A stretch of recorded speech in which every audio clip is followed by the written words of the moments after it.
వర్షం ప్రతి బొట్టును కూడా మనం ఒడిసి పట్టుకుంటే కొంతవరకు నీటి సమస్యను తీర్చే అవకాశం ఉంటుంది. సో, మైదాన ప్రాంతాలలో అంటే ఇళ్ల మీద పడిన నీళ్ళు, రోడ్ల మీద పడిన నీళ్ళు ఏదో ఒక విధంగా దాన్ని ఇంకుడు గుంతల్లో నుంచి పంపిస్తాం. కానీ విశాఖకు ఒక న్యాచురల్ ఎసెట్ అని చెప్పుకోవచ్చు. భారీ కొండలున్నాయి. ఈ కొండల మీద పెద్ద ఎత్తున వర్షం రెగ్యులర్‌గా పడతానే ఉంటది ఏదో ఒక టైంలో.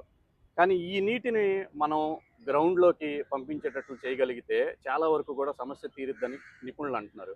దాన్ని ఎలాగా అంటే ఎందుకు చేయట్లేదనుకుంటున్నారు? గతంలో ఈ ఈ ప్రయత్నాలు జరిగినాయి. అంటే గోడల్లాగా అడ్డుపెట్టి నీటినంతను కూడా ఒక డైవర్షన్ చేసి, అక్కడ వాటిని స్టోర్ చేయటం ఇట్లాంటి కొన్ని ప్రక్రియలు జరిగినాయి.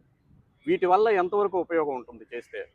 యాక్చువల్‌గా ఈరోజు మనం చూస్తున్న నాగరికతలు ఉన్నాయి కదా!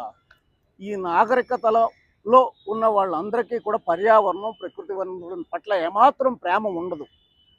మనం సింహాచలం కొండను తీసుకుంటే, పాత రాతి యుగం నాడు భూగర్భ జలాలు పెంపొందించేందుకు ఆ కొండల మించి దారులు రాతితో నిర్మించినవి, రాతితో పెద్ద పెద్ద బండల మీద చెక్కినవి మనకు కనిపిస్తూ ఉంటాయి. వాళ్ళ చెక్కి అవన్నీ చేసి 14, 18 అనే ఒక కాన్ఫ్లిక్ట్ ఉంది.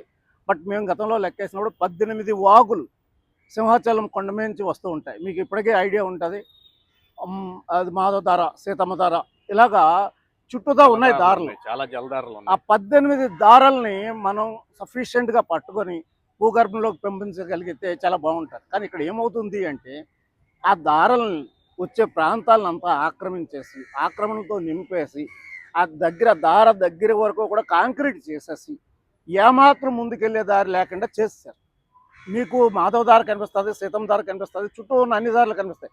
ముడసర్లోకి వెళ్ళే దారులను చూస్తే మనకి ఏమవుతుందంటే సెంట్రల్ జైలు వచ్చే టైంలో రోడ్డు బీఆర్టీఎస్ రోడ్డు వెడల్పు చేసే టైంలో ఇటు సెంట్రల్ జైలు నుంచి ముడసర్లోకి వచ్చే వాగులన్నింటినీ కూడా గోతులు తీసేసి కప్పారు.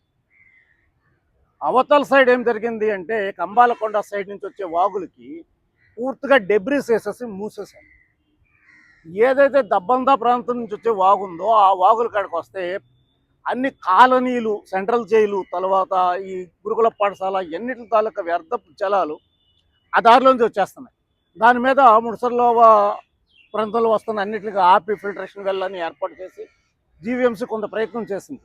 కానీ అది 100% సక్సెస్ అన్నది మనం